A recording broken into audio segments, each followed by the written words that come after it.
আসসালামু আলাইকুম বন্ধুরা, এ হলো প্রবাস। এখন বাজে সকাল 6:32। ডিউটি শেষ করে বাসা যাইতেছি।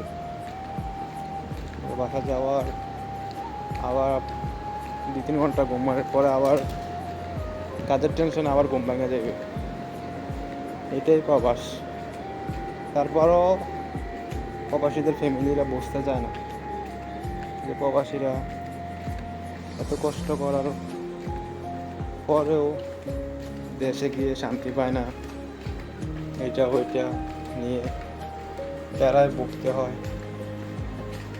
তো সবাই প্রবাসীদেরকে বুঝবেন, যত্ন নেবেন।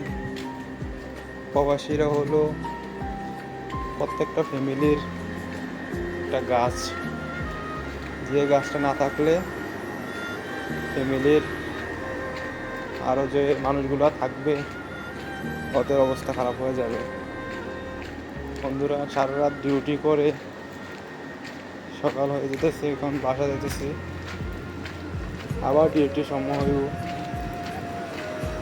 ঘুম, কাজ, আবার রান্না, এসব নিয়ে যাচ্ছে প্রবাসীদের জীবন।